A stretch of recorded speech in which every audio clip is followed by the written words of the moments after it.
Hello there and welcome back to another review. So we're going to be reviewing some vintage British horror for you today, and that is the Gorgon, starring Peter Cushing, Christopher Lee, and directed by Terence Fisher, and made back in 1964, I believe.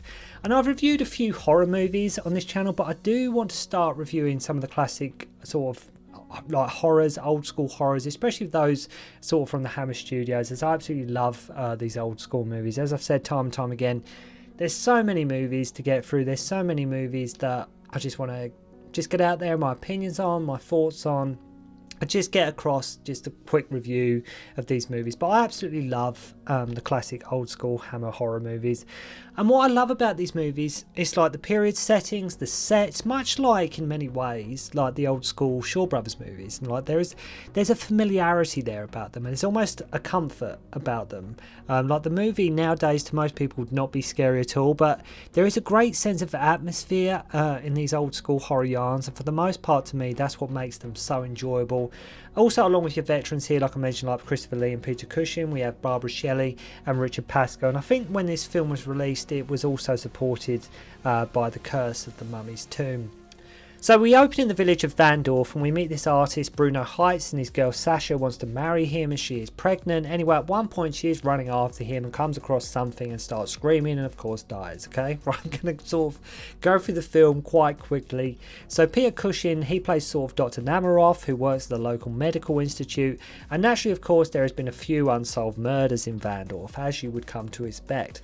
So the girl's body has been turned into a stone. Like Bruno, her guys, you know, the sort of start gets found hanged.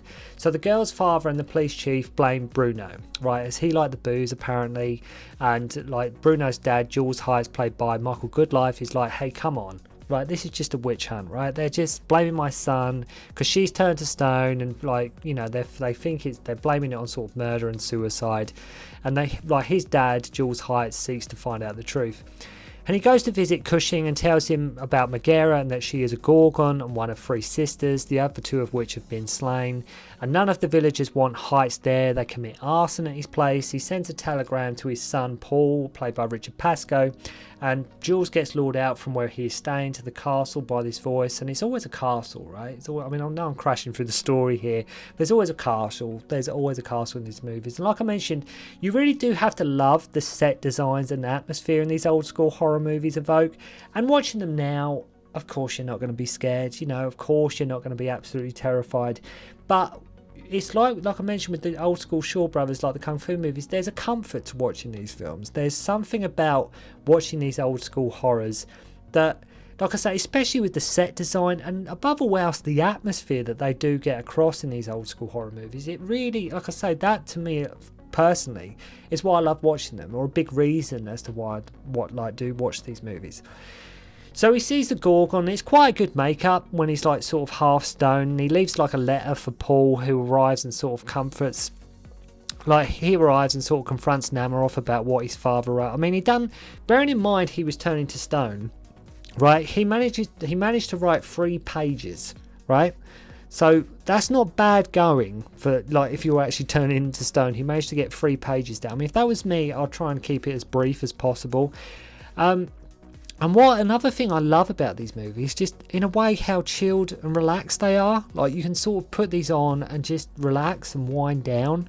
There's nothing sort of urgent about these movies. It's got that right blend of horror and sort of mystery to keep you entertained in sort of that, like I say, that old classic vintage style.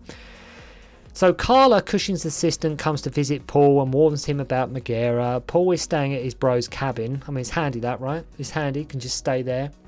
And there's quite an eerie shot when like Paul sees the Gorgon's reflection in the water, like, and like I say, and it's really quite creepy. I think he sees it in the mirror as well at one point, and it's really quite creepy. And Paul wakes up in like the medical institute, and one minute he's having like a hysterical fit in bed, and the next he's sort of like ready to be discharged. I mean, he has a very quick recovery, but anyway, he sort of blacks out or something after seeing like the Gorgon or whatever, and he wakes up in the institute. But anyway, the next minute he's totally fine. So, usual thing, like I said, quite quick to go through this film because the plot is, for the most part, by the numbers. Carla and Paul declare their love for each other. Then finally, Christopher Lee shows up as Carl Messier. And you have to love his entrance, Christopher Lee, as Carl like just standing as like a shadowy figure when he calls on Paul. And that, if you look at Christopher Lee in this movie, he's got one big tash going on, right? A huge big moustache.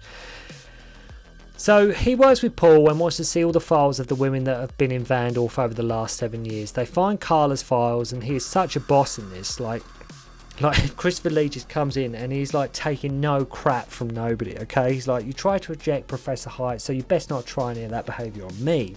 Okay, he's not having any of it. He wants to get to the bottom of it, right?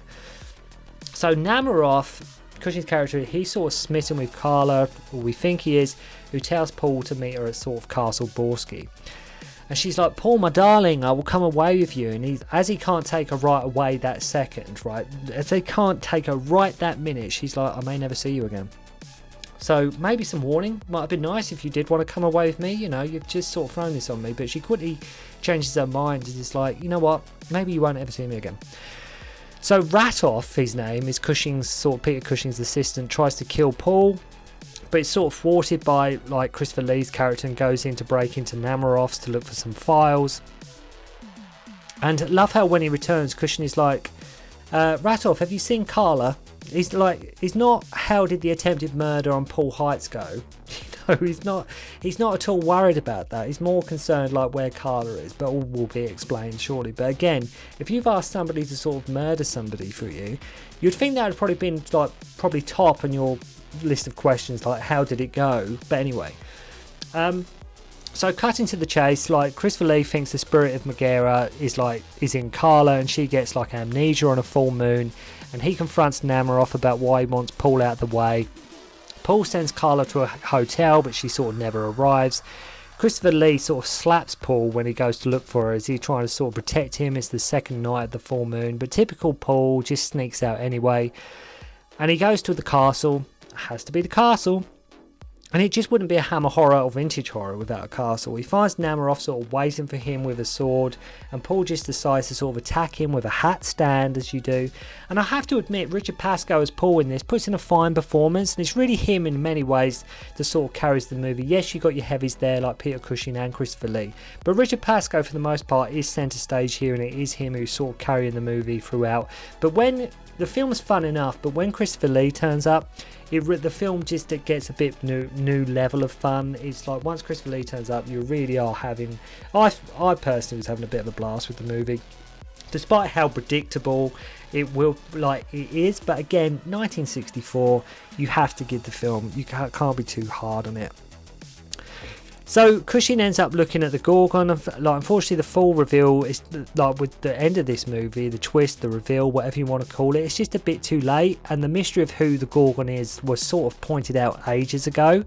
So sort of the mystery has sort of worn off by this point. But when the Gorgon is revealed, it's just a bit too quick. It's a bit too, because sometimes like. It's fine. It was fine when you sort of saw glimpses of the Gorgon, or you weren't sure, or you saw that odd little face, like the little bit of the Gorgon. But when it's like a full reveal, it's like bam, there she is, and that's it, you know. So Paul sees her in the mirror, whilst Christopher Lee, just chops her head off. Her face reverts back to Carla, obviously. So Paul turns to stone too. So the Heights family didn't have a lot of luck in this movie, right? Didn't have a lot of luck at all. But as I say, Christopher Lee just like completely chops her head off.